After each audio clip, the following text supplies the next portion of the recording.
नमस्कार। ज्योतिष के कार्यक्रम सौभाग्यम ज्योतिषम में मैं पंडित विशाल विरथरे आप सभी प्रिय दर्शकों का हार्दिक अभिनंदन करता हूँ। प्रिय बंधुओं, सबसे पहले माँ बगलामुखी का ध्यान करेंगे।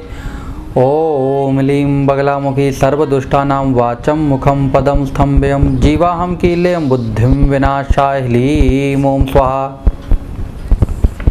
मेरे बंधुओं, आज मैं आपको बताऊंगा कि आपकी जन्म कुंडली में जो 12 भाव होते हैं, 12 खाने होते हैं, किस भाव से क्या चीज़ों को देखा जाता है। जो लोग ज्योतिष में रुचि रखते हैं उनके लिए बड़ा महत्वपूर्ण ये आज का प्रोग्राम है, बड़ा रोचक प्रोग्राम है उनके लिए यह है, क्योंकि 2-2, 4-4 चीज़ें तो सबको मालूम है कि पहले भाव से शरीर, दूसरे से धन, तीसरे से पराक्रम, चौथे से सुख, ऐसे देखा जाता है। लेकिन मैं आपको कई विशेष चीज़ें बताऊंगा जो इन भावों से देखी जाती हैं।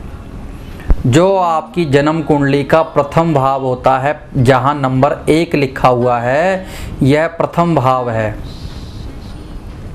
यहाँ से हम व्यक्ति का चेहरा देखते हैं, व्यक्ति की आकृति देखते हैं, उसकी सेहत देखते हैं, यानी कि उसका डील डॉल देखते हैं, उसके भाव देखते हैं चेहरे के, उसकी स्मरण शक्ति, उसकी योग्यता, उसकी चुस्ती चालाकी, उसकी निर्मलता, यह सब चीज़ें प्रथम भाव से देखी जाती हैं। दूसरे भाव से हम धन देखते हैं, वाणी देखते हैं। जो जन्म को आपको कुंडली दिख रही होगी जहाँ पर नंबर 2 लिखा हुआ है, ये सेकंड हाउस होता है। यहाँ से धन देखा जाता है, वाणी देखी जाती है, कुटुंब देखा जाता है, परिवार देखा जाता है, आर्थिक दशा देखी जाती है, सोना चांदी हीरे जवाहरात यानी कोष देखा जाता है, वाक शक्ति देखी जाती है, उसकी वाणी किस तरीके से है और उसकी स्वतंत्रता आज़ादी देखी जाती है। यह सेकंड हाउस से देखी जाती है।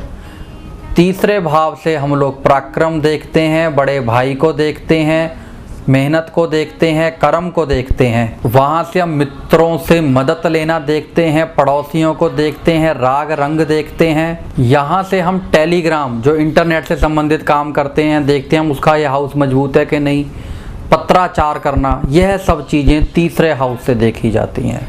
चौथे भाव से माता, वाहन, भूमि, मकान, सुख, लग्जरी, गाड़ी, कोठी, सवारी का क्या साधन है, या जब व्यक्ति जो पुराने टाइम में पशु खरीदते थे वह इधर से देखे जाते थे, जो दूध देने वाले पशु होते हैं वह, और गड़ा हुआ धन और व्यक्ति का चरित्र, यह सब चीज़ें चौथे भाव से देखी जाती हैं। पंचम भाव से हम विद्या, बुद्धि, औलाद, प्रेम प्रसंग, संतान, ऐश्वर्य, प्रेम प्रसंग के साथ दिल बहलाने के जो साधन होते हैं, अमोद प्रमोद के साधन, कलाकृतियाँ, लॉटरी, जुआ, सट्टा, रेस आदि, यंत्र मंत्र में रुचि होना, जो तांत्रिक होते हैं उनका पंचम हाउस बड़ा मजबूत होता है, तभी वह लोग ऐसी क्रियाएं करते हैं। आराधना करना, योग अभ्यास करना, योगा करना, यह सब चीज़ें हम पंचम हाउस से देखते हैं। छठे हाउस से रोग, कर्ज, शत्रु, नौकर, सेवक देखना, घाव देखना, जख्म देखना, आग का भय, खतरनाक जानवर का भय, चोर आदि का भय, चोरी होने का भय, शत्रुओं का भय, शत्रुओं के मारक का भय, यह सब चीज़ें छठे भाव से देखी जाती हैं। सप्तम हाउस से हम आपका दाम्पत्य जीवन, गृहस्थ जीवन, पत्नी का रंग रूप, पत्नी का चाल चलन, पत्नी को देखा जाता है, और आप जो साझेदारी से काम करते हैं इसको देखा जाता है। आपके एकदम से जो सामने खड़ा शत्रु होता है वह, बिना परिश्रम के पैसा मिलना वह, और अहंकार जैसी चीज़ें सप्तम हाउस से देखी जाती हैं। अष्टम भाव से हम आयु, कष्ट, ससुराल से दहेज मिलना, ससुराल कितना अमीर होगा यह देखना, मृत्यु भाव देखना, ऊंचाई से गिरने का योग देखना, समुद्री यात्रा, यात्रा में बाधा, चुगली करना, और हर प्रकार की मुश्किलें, संकट देखना, यह हम अष्टम भाव से देखते हैं। नौवें भाव से हम भाग्य, धर्म, पिछले जन्म में जो कर्म किए हैं उसका क्या आप यहाँ पर लेखा जोखा लेके आए हो, यह देखना। गुरु, दान, तीर्थ स्थान, धर्म, धर्म में दान, भविष्यवाणियाँ, विज्ञान इत्यादि ऐसी चीज़ें देखना नवम भाव से देखा जाता है। दशम भाव से सरकार, सरकारी नौकरी, आपकी नौकरी, आपका व्यवसाय, पिता, राज करने की इच्छा, मान सम्मान, सरकारी अधिकारियों से मेल जोल, यानी कि सरकार से संबंधित जो भी कार्य आएंगे वह दशम स्थान से देखे जाते हैं। 11वें भाव से आय देखना, लाभ देखना, पिता से जो मिला हुआ धन होता है वह देखना, उच्च पद पर आसीन होना, चांदी के जेवर देखना, राज्य से लाभ देखना, इच्छाओं की पूर्ति आदि हम एकादश 11वें भाव से देखते हैं। 12वें भाव से हम खर्च देखते हैं, खर्च कैसा होगा व्यक्ति का। विदेश यात्रा, जेल यात्रा, फिजूल के खर्च, हानि हो जाना, सरकारी दंड हो जाना, मुकदमे हो जाना, शत्रु का परेशान करना, यह सब चीज़ें हम 12वें भाव से देखते हैं। यह मैंने आज आपको बताया कि 1 से लेके 12 भावों तक किस प्रकार से कुंडली में जानकारी ली जाती है। अब यह ज्योतिष का प्रथम है, जब तक आपको पता ही नहीं होगा कि किस भाव से क्या देखा जाता है तब तक आप ज्योतिष क्या सीखेंगे। तो पहले यह सब चीज़ें देखी जाती हैं, फिर देखा जाता है कि किस भाव में कौन सा ग्रह बैठा है, उस ग्रह की कहाँ पर दृष्टि है। एक छोटी सी उदाहरण कि अगर दूसरे भाव का जो मालिक है यानी कि धन का जो मालिक है अगर वह 12वें स्थान पे बैठा होगा तो ऐसे लोगों के पास धन आता है लेकिन टिकता नहीं है, साथ के साथ खर्च होता चला जाता है। और खर्च कहाँ होता है? फिजूल खर्चों में खर्च होता है।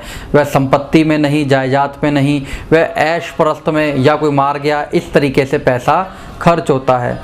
यह सब ज्योतिष देखने का एक तरीका है। देखिए ज्योतिष की ज्ञान की बातें हैं जो मैं आपको बता रहा हूँ, यह भेद खोलने वाली बात होती है, लेकिन हम कहते हैं जितनी आप लोगों को समझ होगी उतना ही हमें फ़ायदा है, हमें आपको समझाने में आसानी होगी।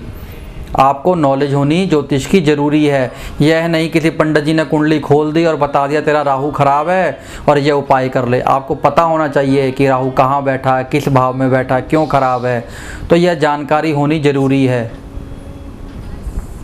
तो आज मैंने आपको 1 से लेके 12 भावों तक जानकारी दी है। अगर आप पर्सनली मुझे अपनी जन्म पत्रिका दिखवाना चाहते हैं तो आप मेरे कार्यालय में आके मुझसे मिल सकते हैं। इतना ही कहते हुए आपसे इजाज़त चाहूँगा। नमस्कार। आप रत्नों द्वारा अपने भाग्य, नौकरी, व्यवसाय को और बेहतर बना सकते हैं। आप ओरिजिनल एवं सर्टिफाइड रत्नों को पूजा विधि द्वारा एवं शुभ नक्षत्र में धारण कर सकते हैं। संपर्क करें पंडित विशाल वृत्रे।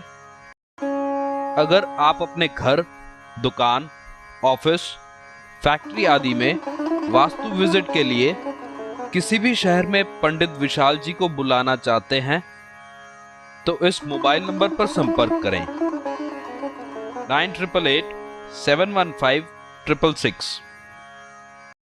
अगर समस्या है तो समाधान भी है। अपनी समस्याओं के समाधान हेतु आप पंडित विशाल जी से उनके कार्यालय में आकर भी मिल सकते हैं।